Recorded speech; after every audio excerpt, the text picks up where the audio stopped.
and welcome to Countries Info channel. Today I'm going to discuss about India. Today is 74th Independence Day of India and I would like to wish Happy Independence Day to all Indians. So before beginning I would like to mention that if you are interested in getting this presentation, you can download this presentation from our Telegram channel, that is Countries Info 209.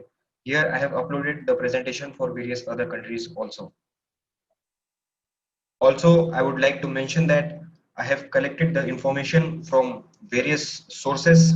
These sources are generally reliable, but there might be some error in the sources itself. So if you think there is some error, please let me know in the comment section. These are all the topics on which I'm going to discuss. I'm going to discuss about general facts, history, governance, geography, demographics, economy, and foreign relation. First of all, let us have a look at the geographical position of India. This green colored ocean on globe is India. It lies in the South Asia region, and all these countries, Afghanistan, Pakistan, India, Nepal, Bhutan, Bangladesh, Sri Lanka, Maldives, all these countries form the South Asia region. This is the national flag of India. The saffron color here indicates strength and courage, white color indicates peace and truth, and green color indicates fertility, growth, and auspiciousness of the land. And the flag also contains a blue colored wheel, which is the Dharma Chakra. This is the national emblem of India. Now, let us look at the political map of India. So, this is India.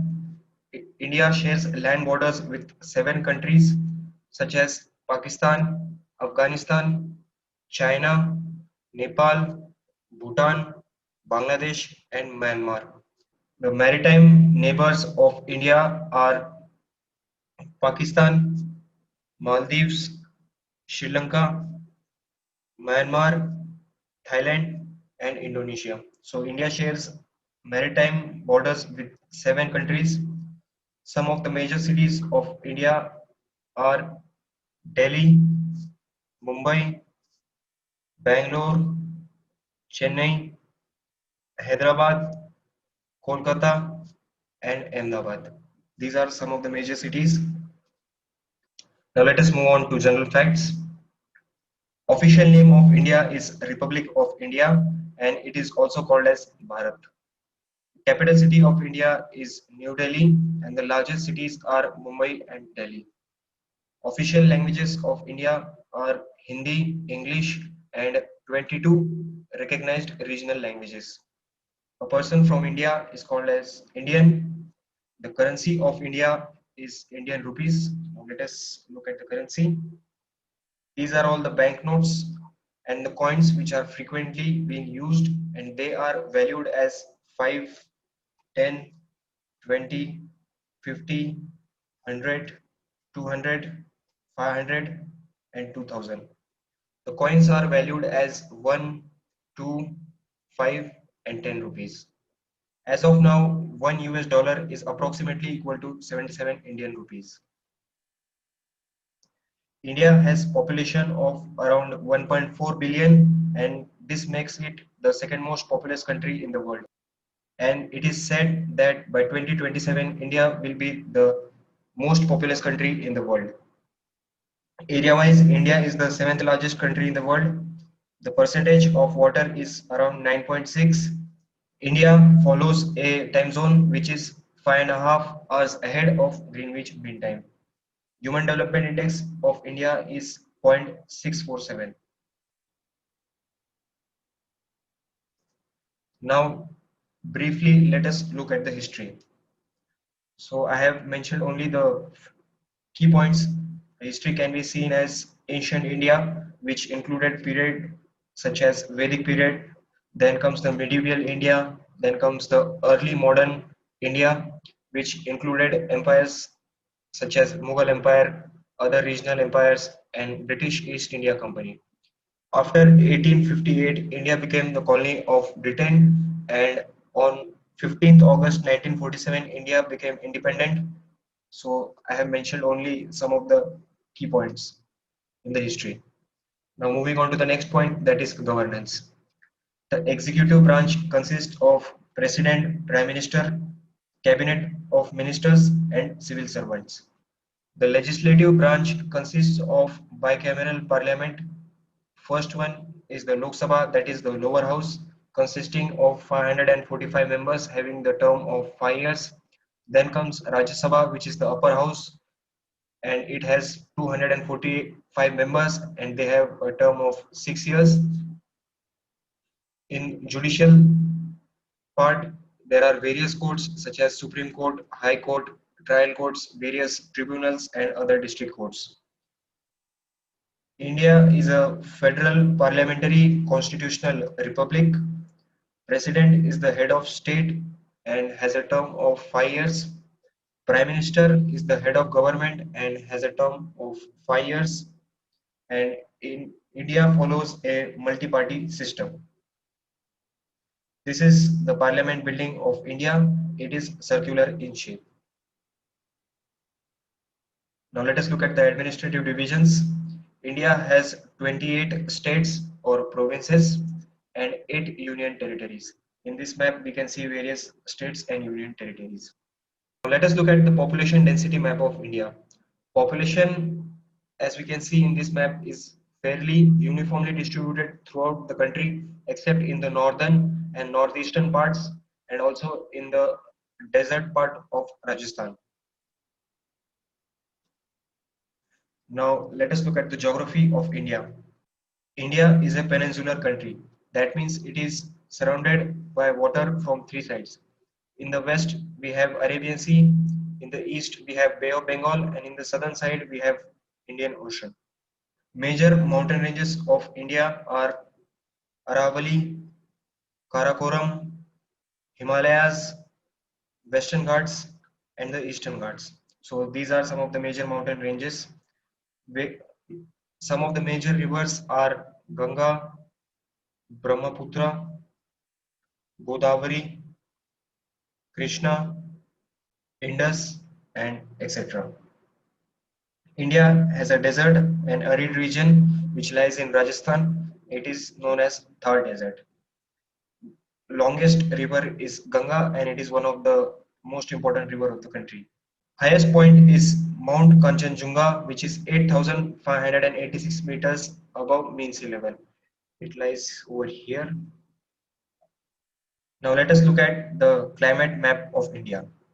In the southern side, we have tropical wet and dry climate.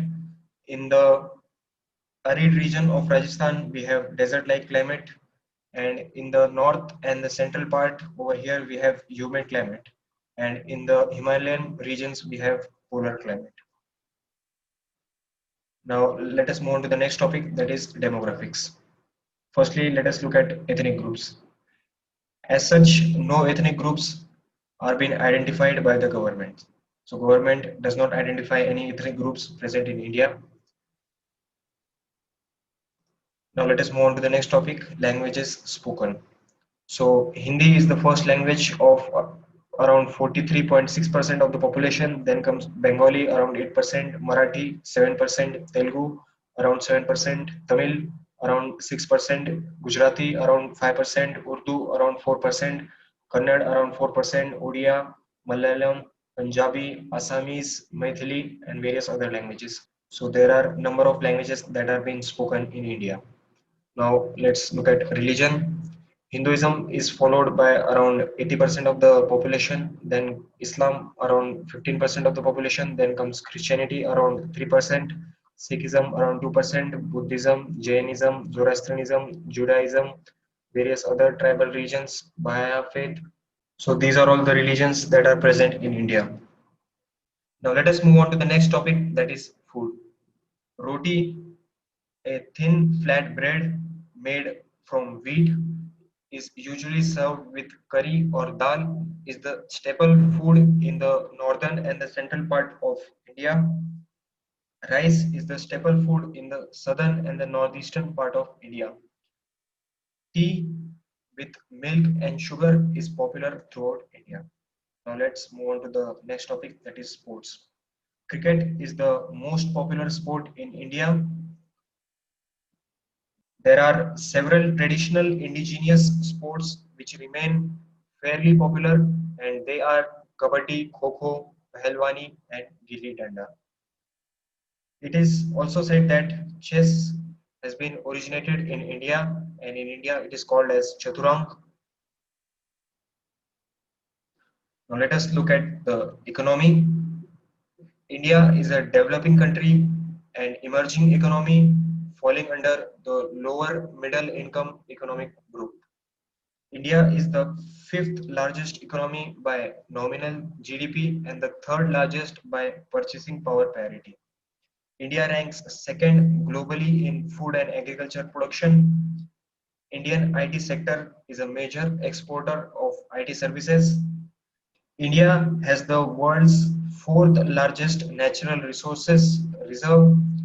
Also, India is the second largest producer of coal, cement, and steel, and third largest producer of electricity.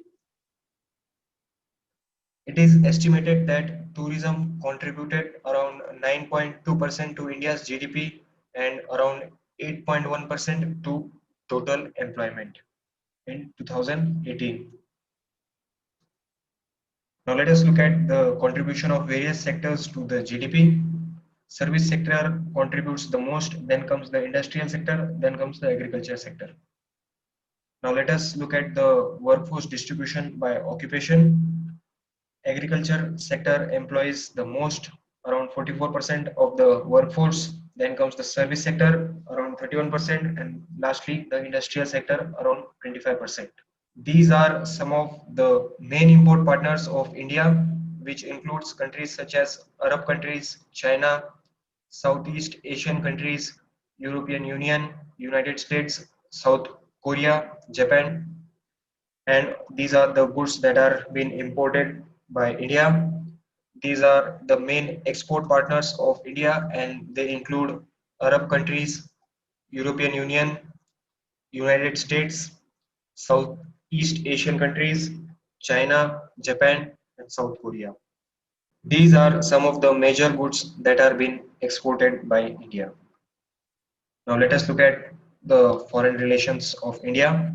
India is a regional power, and India has a growing international influence and prominent say in global affairs.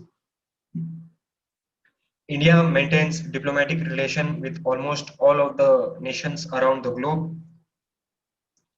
Some of the countries which are considered closest to India include Bhutan, Russia, Israel, Afghanistan, France, and Bangladesh.